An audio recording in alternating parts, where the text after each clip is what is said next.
today we are reading Winter's Gift. It was December 24, and there had been a terrible blizzard north of the small town. Everything was calm now and covered in white.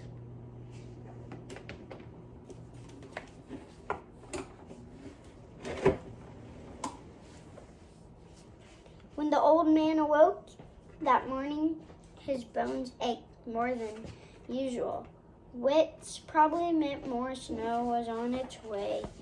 He headed out to chop firewood.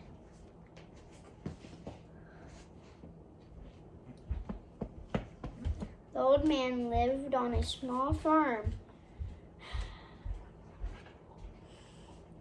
nestled in the woods off at the edge of town. As he walked through the snow, he saw cardinals darting in and out of the trees, chickadees sitting on the woodpile, and deer tracks everywhere. The snow glistened all around him.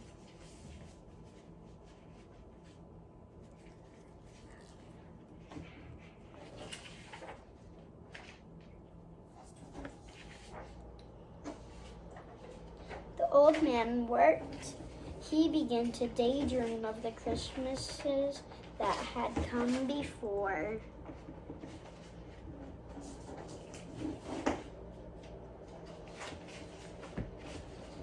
Every year, on this very day, the old man and his wife went into the woods to find the perfect Christmas tree. This usually took a while, but eventually they would find a tree that they were sure was the prettiest ever. Then they would bring the tree back to the house and begin decorating.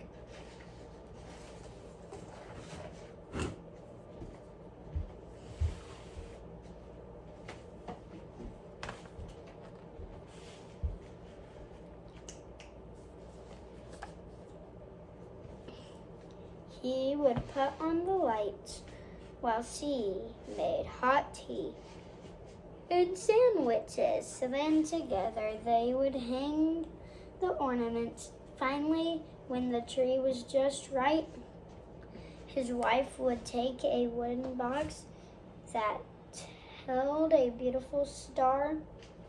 The star is the most important part of the tree.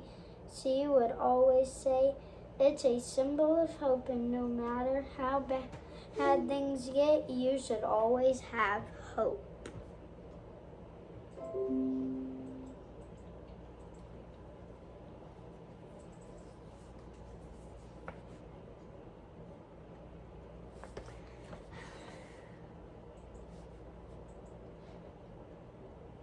But the old man didn't have hope anymore. He had lost his wife in the spring and was alone. This year, he would be no Christmas tree, no Christmas star. The old man finished stacking the wood and went inside to fix his dinner.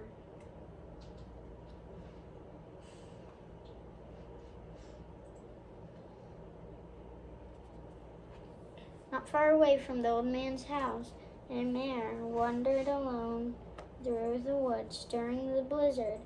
She had become separated from her herd of wild horses.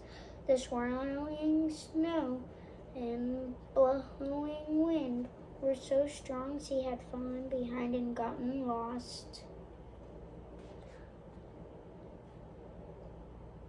After the storm was over, she wandered the woods trying to find her herd. She had never been alone before and was very frightened, but all she could do was keep walking.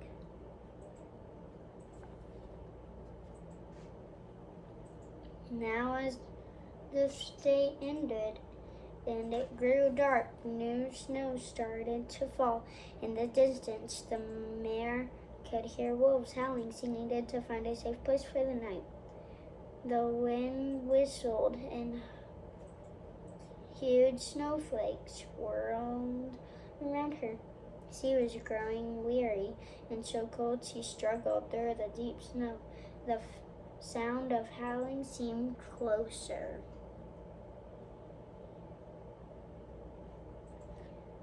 Exhausted, the mare couldn't go any further.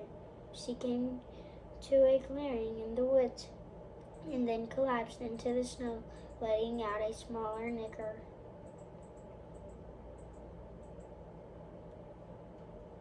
From his kitchen, the old man thought he heard something outside. He put on his coat and boots, grabbed a lantern, and headed out the door. He walked behind the barn near the woods but didn't see anything. Just as he was about to turn back, he saw the shape in the snow and heard a soft whinny.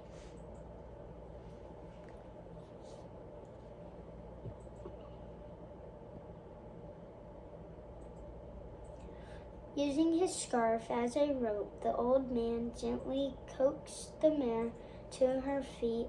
He led her into the barn. The barn had not been used in years, but it was still in good shape and would keep her warm and safe.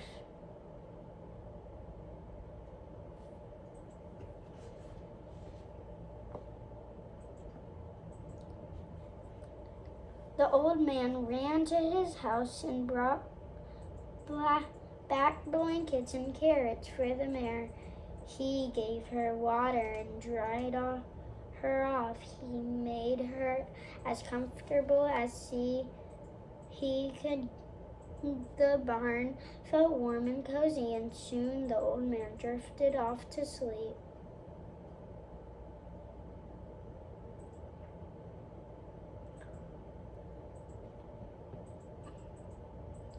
It was morning.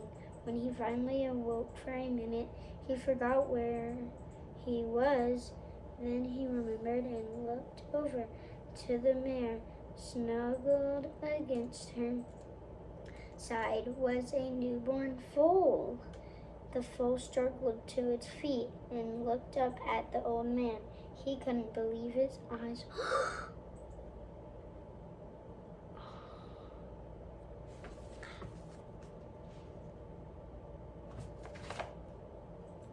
There in the center of the little foal's forehead was a perfect white star. The mare gently nuzzled her foal. The old man smiled and realized he had given a special gift, and for the first time in a long while, he looked forward to tomorrow. The end.